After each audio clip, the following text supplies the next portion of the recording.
विद्यार्थियों, online class में आपका पुनः स्वागत है। यह क्लास आपका बीएससी पार्ट 2 फिजिक्स का पेपर 3 इलेक्ट्रॉनिक्स के लिए लेक्चर नंबर 53 है। चलिए वीडियो स्टार्ट करते हैं। कहाँ तक हम पहुँच गए थे उसमें हम पढ़ रहे थे गणितीय विश्लेषण। ठीक है, बस खत्म हो जाएगा आज अर्ध तरंग निष्ठकारी का गणितीय विश्लेषण।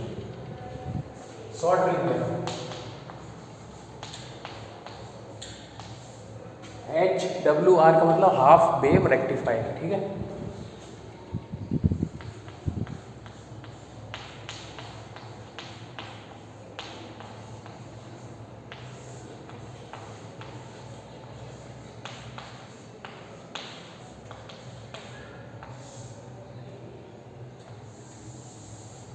हाफ वेव रेक्टिफायर का गणितीय विश्लेषण। इसमें हम पढ़ रहे थे आपको उर्मिका गुणांक की हम बात कर रहे थे, रिपल फैक्टर।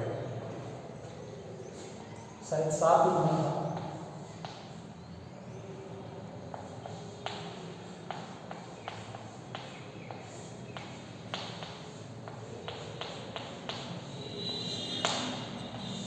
उर्मिका गुणांक इसको किसे डिनोट करते हैं? स्मॉल आर से।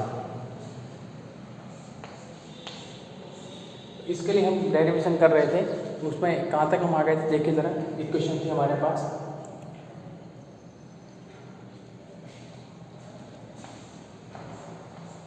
आई square R N S R N बराबर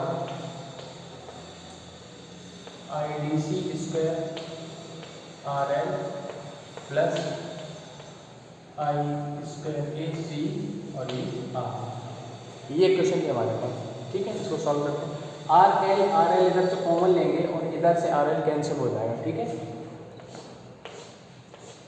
बचा हुआ उसको लिख लेंगे।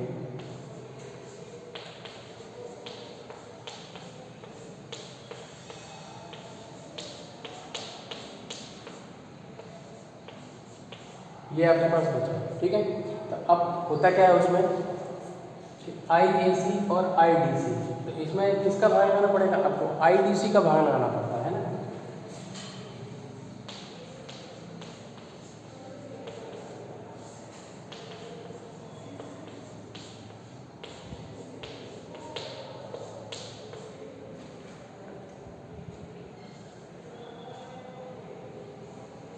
उपरोक्त समीकरण में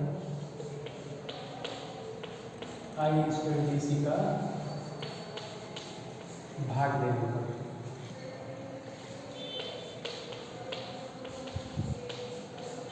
डिवाइड कर दीजिए, क्या आ जाएगा?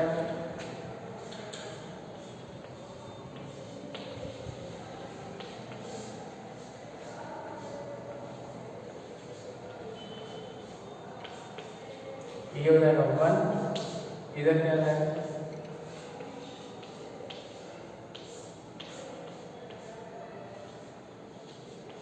ये आ जाएगा। ठीक है, तो इस 1 को उधर लेके जाओ।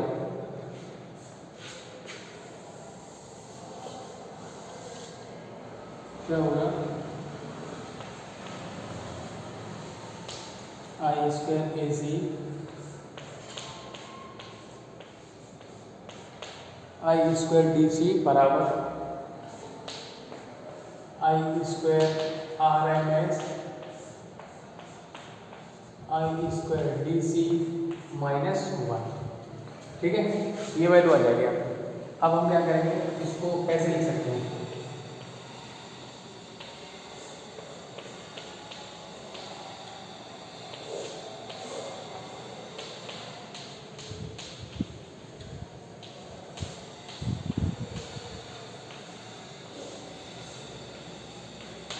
ऐसे लिखते हैं। इसी की तो वैल्यू निकालनी है हमें। इस स्क्वायर को हटाएंगे तो उधर ऊपर पे क्या जाएगा? पूरे पे अंडर रूट आ जाएगा। ठीक है, इसको नोट करो फटाफट।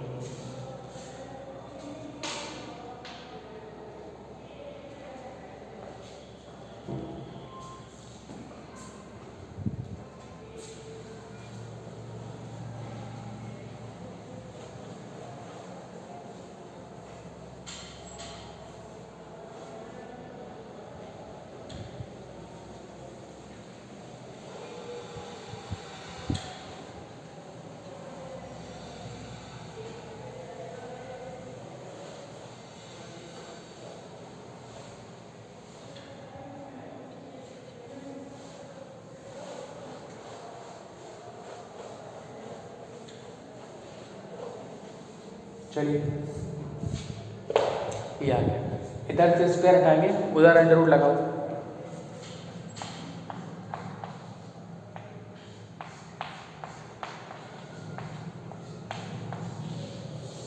अंडर रूट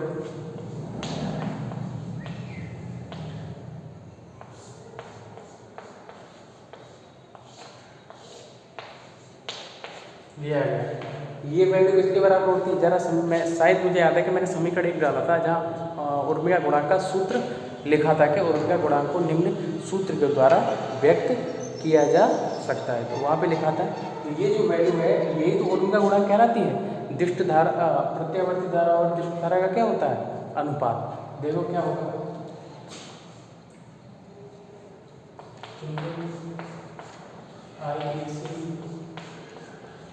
और आई सी बराबर स्मॉल आर, तब स्मॉल आर बराबर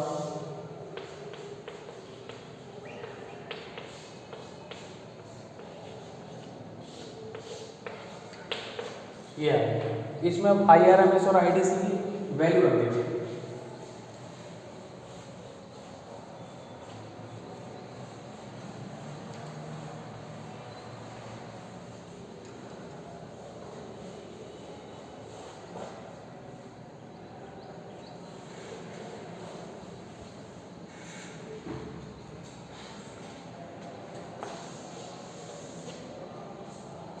ठीक, IRMS का वैल्यू कितनी थी IM/2, IDC वैल्यू कितनी थी IM/पाई। वैल्यू रखो तो क्या आ जाएगा R बराबर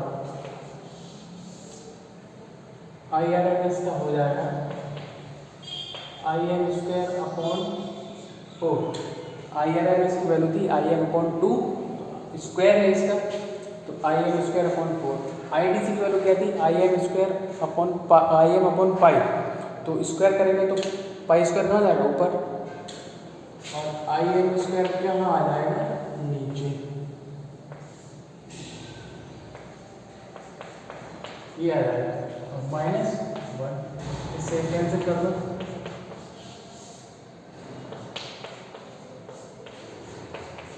इसको आपको सॉल्व करना है, करिए क्या आ जाएगा। पाई कितना है 484 -1, ठीक है।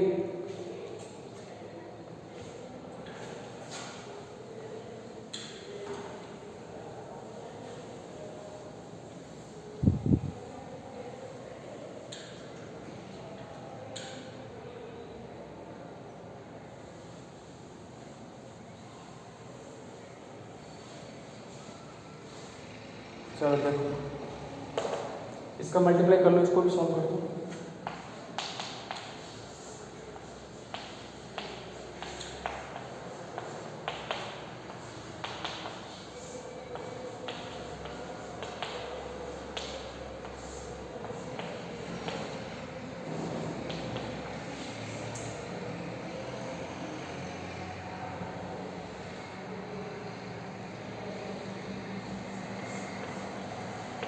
ये आ गया, इसमें आप काट पीट के करके कैंसिल कर इसको सॉल्व कर लेंगे तो लगभग जो कितना आएगा आपके पास, ये आ जाएगा आपका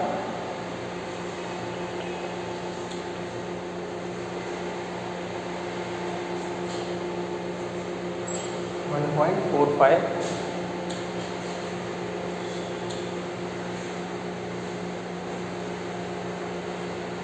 और जब इसका आप रूट निकालेंगे, जब इसका आप रूट निकालेंगे तो आ जाएगा लगभग R बराबर 1.25। अब इसको परसेंटेज में भी तो निकालेंगे ना, प्रतिशत के लिए।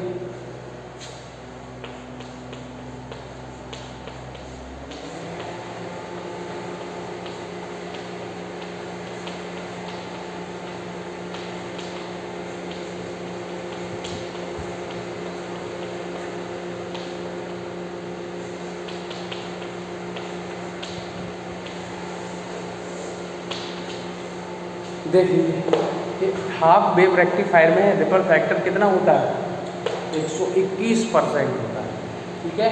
तो नोट करेंगे, आगे बढ़ते हैं।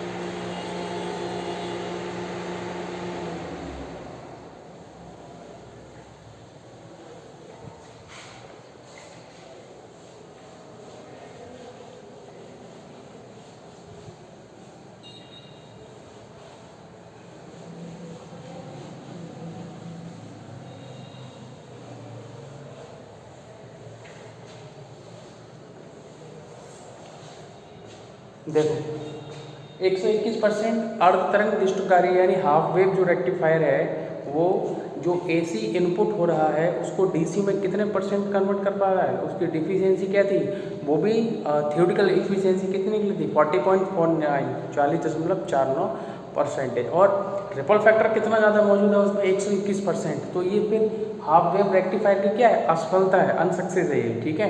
तो यानी कि वो हाफ वेव रेक्टिफायर क्या हुआ, असफल हो गया, इसीलिए फिर क्या आया था, फुल वेव रेक्टिफायर आया था, ठीक है। ये चीज़ है, इसको लिख देते हैं, इससे स्पष्ट है कि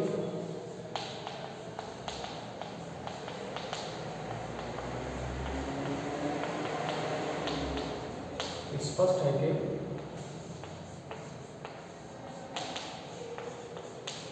अर्ध तरंग दृष्टिकारी, अर्ध तरंग दृष्टिकारी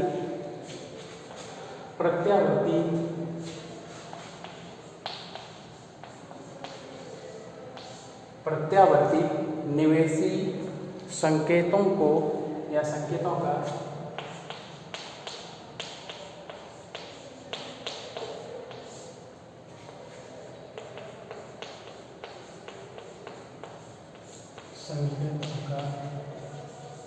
पूर्ण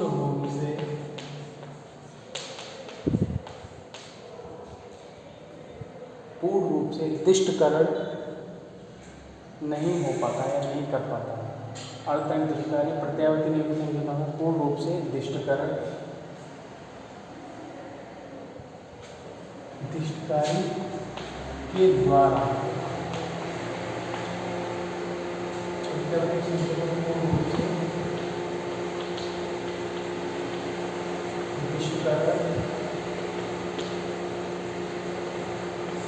संभव नहीं, जो कि यह जो कि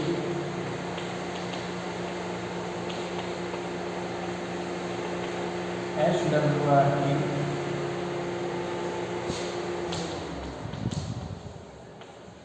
असफलता को व्यक्त करता है, ठीक है। इसको नोट कर लेंगे।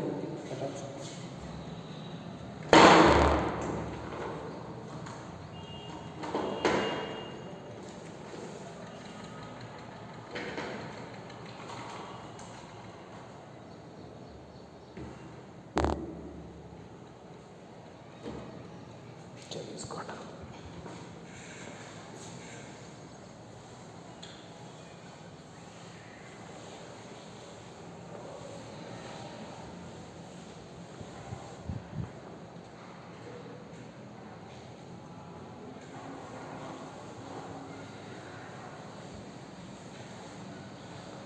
चलिए देखते हैं छोटा मोटा पॉइंट कौन सा है।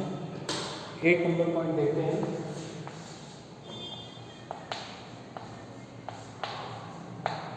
स्पंदमान या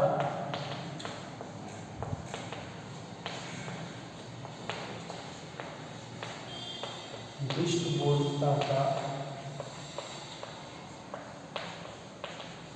वर्गमात्र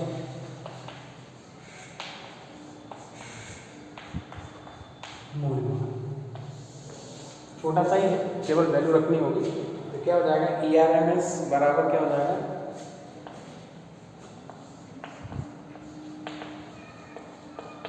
क्योंकि IRMS हमने निकाल रखा पहले से। अगर IRMS ना होता तो फिर इसको थोड़ा सा लेंथी हो जाता है ये डेरिवेशन, लेकिन IRMS निकाल रखा है। ERMS हमको निकालने में आसानी हो जाएगी। इंटू IRMS का मान रखो क्या जाएगा, IN/2 इंटू RM। IM का भी मान रखेंगे, IM का भी मान रखो यहाँ, बस हो जाएगा सब। बस ये रहता है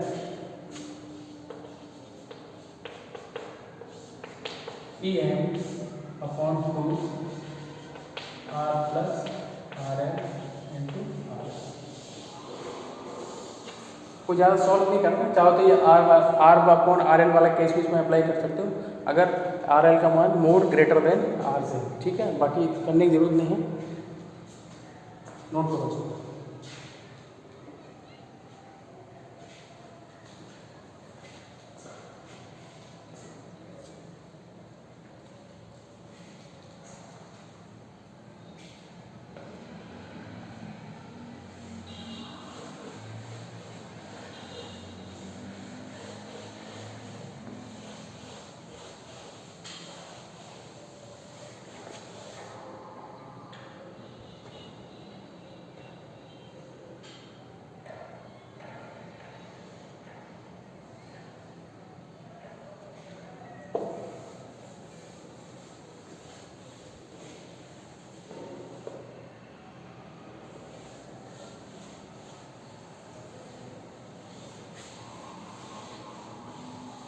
चलिए एक पॉइंट और है, उसको भी देख लेते हैं।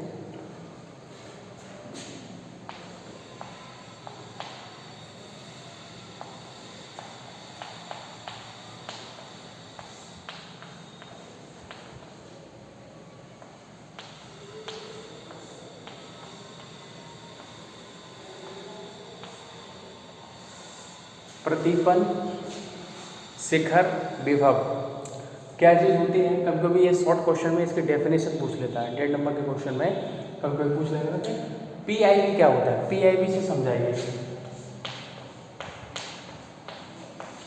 PIV शॉर्ट में इसको PIV बोलते हैं। PIV की फुल फॉर्म क्या है? Peak inverse voltage. लिख देता हूँ यहाँ पर।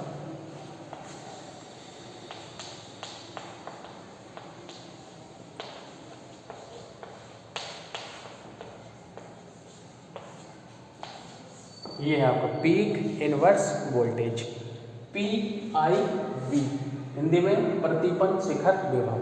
ठीक है, ये क्या होता है इसको थोड़ा समझिए कि प्रतिपन शिखर विभव क्या होता है। देखो, जब अर्ध तरंग दृष्टिकारी में धनात्मक अर्धचक्र प्रत्यावर्ती निवेशी संकेत का, चाहे AC करंट हो चाहे AC वोल्टेज हो, तो उसका हाफ साइकिल यानी कौन सा धनात्मक अर्धचक्र जब आरोपित होता है इनपुट पर, तो डायोड कौन सी अभिनति में होता है? अग्र अभिनति में होता है। क्रियाविधि हमने पढ़ी है।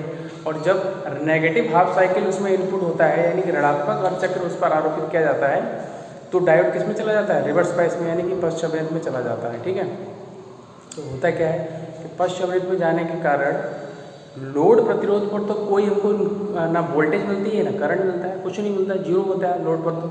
तो फिर उस सर्किट का जबकि नेगेटिव हाफ साइकिल उसमें इनपुट किया गया, तो वो जो वोल्टेज है, ठीक है, नीचे प्लस ऊपर माइनस हो जाता है ना, केवल पोलरिटी तो चेंज होती है ना, ध्रुवता, बाकी तो सारा मतलब जितनी एनर्जी उसमें थी वो तो गई थी। तो फिर आखिर उस कंडीशन में जो वोल्टेज होता है वो कहाँ पर रहता है? ठीक है, क्योंकि लोड पर कुछ मिला नहीं आपको, क्योंकि डायोड कहाँ चला गया?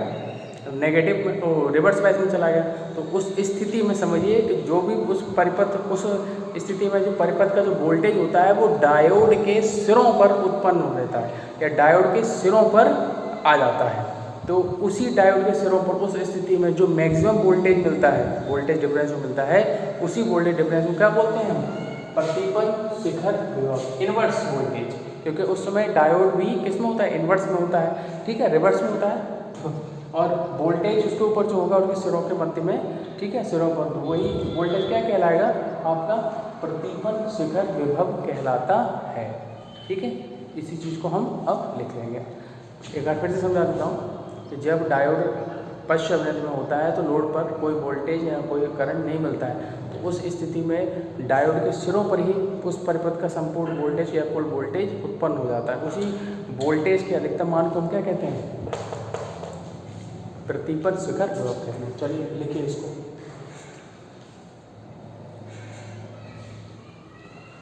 जब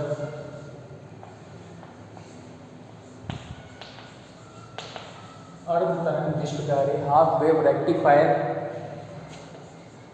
में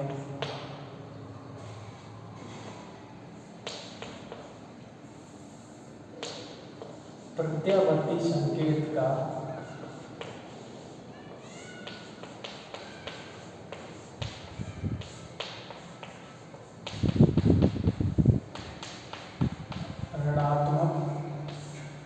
प्रत्यावर्ती संकेत का ऋणात्मक अर्धचक्र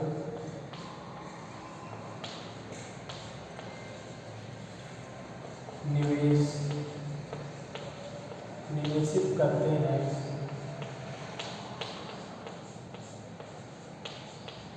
तब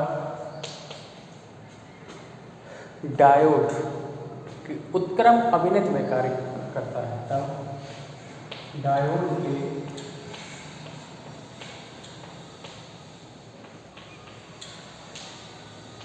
उत्क्रम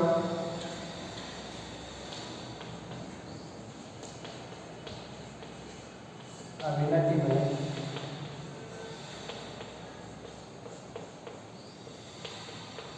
कार्य करने के कारण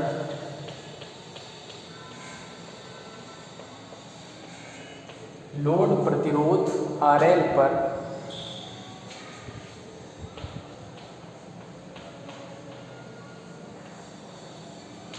लोड प्रतिरोध RL पर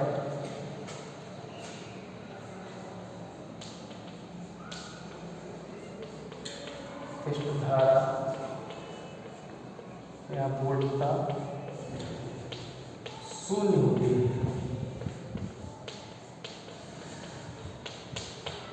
उस स्थिति में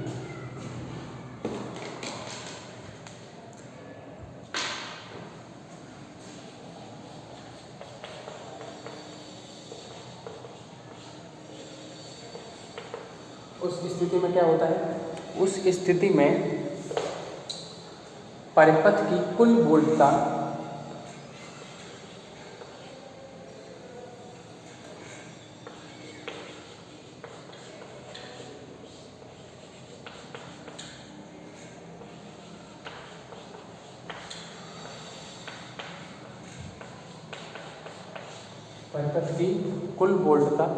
कहाँ होती है? डायोड के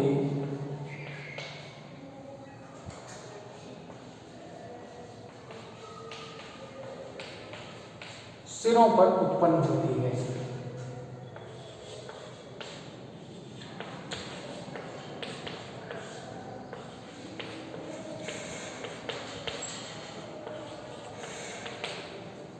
डायोड के सिरों पर उत्पन्न होती है।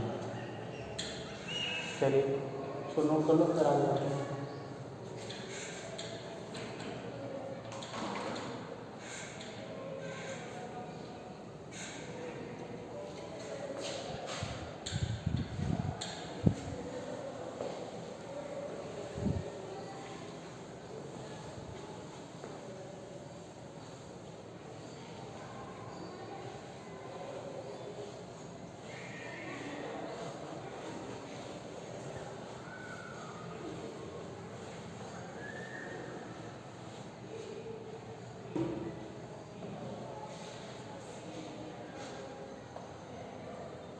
उत्पन्न होती है जिसे वोल्टता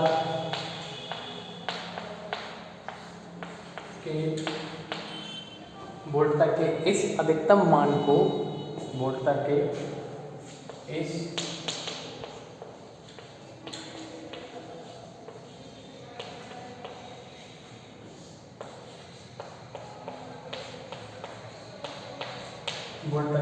अधिकतम मान को शिखर प्रतिपन्न विभव कहते हैं। ये प्रतिपन्न शिखर विभव कहते हैं।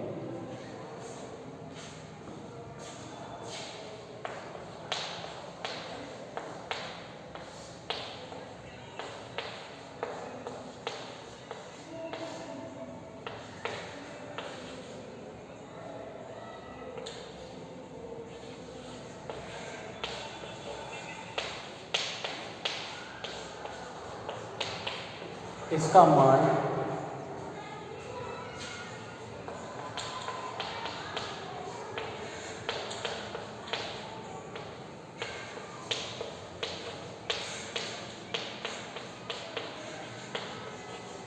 विवेशी प्रत्यावर्ती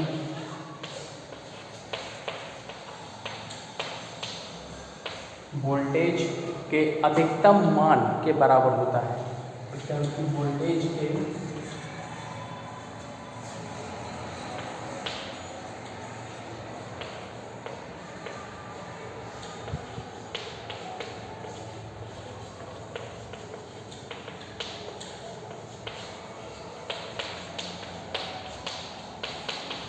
बराबर, ठीक है, नोट कर लो।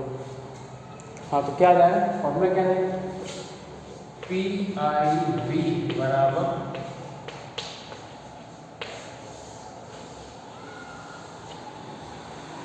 EM, ये तो होता है अधिकतम मान वोल्टेज का आयाम, ठीक है, तो नोट कर लो।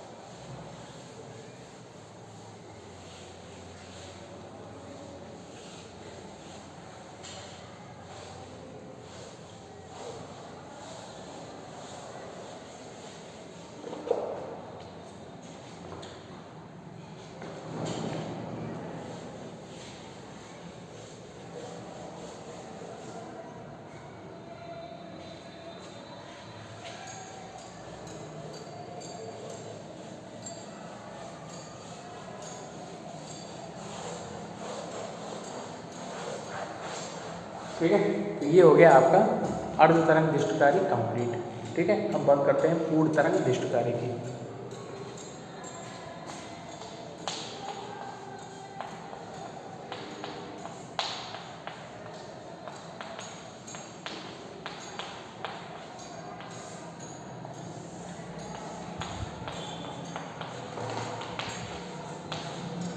पूर्ण तरंग दिष्टकारी। ठीक है, अर्ध तरंग दिष्टकारी और पूर्ण तरंग दिष्टकारी में सिर्फ इतना अंतर होता है कि उसमें डायग्राम जो अर्ध तरंग होता है उसमें एक डायोड यूज होता है और पूर्ण तरंग दिष्टकारी में 2 डायोड यूज होते हैं। कितने डायोड यूज होते हैं? 2।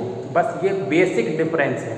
ठीक है, क्यों होते हैं उसको मैं बता दे रहा हूँ, उसके बाद फिर इसकी प्रोसेस है, वो थ्योरी है बहुत सारा, ऐसे इसका मैथमेटिकल एनालाइज है। ठीक है, वो करेंगे और उसके बारे में कुछ बात भी करूँगा मैं, क्योंकि मैं ही यहाँ लिखता रहूँगा तो फिर यही चलता रहेगा। ठीक है, क्योंकि जब सेम थ्योरी है तो उसमें कुछ आपका भी योगदान जो है आवश्यक हो जाता है। ठीक है, तो क्या करना देखो पहले समझो, क्या हाफ वेव रेक्टिफायर में एक डायोड, फुल वेव रेक्टिफायर में 2 डायोड होते हैं। 2 डायोड का यूज क्यों किया जाता है? जो पहला डायोड है वो धनात्मक अर्धचक्र का दिष्टकरण करता है और दूसरा डायोड क्या है, वो ऋणात्मक अर्धचक्र का दिष्टकरण करता है। आगे समझो, पहला डायोड धनात्मक अर्धचक्र का डायोड वो करता है दिष्टकरण, और दूसरा जो डायोड है वो ऋणात्मक अर्धचक्र का क्या करता है, दिष्टकरण करता है। इसलिए इसमें 2 डायोड यूज किए जाते हैं। ठीक है, चलिए अब इसको कल ही स्टार्ट करते हैं नेक्स्ट वीडियो में। चलिए ओके।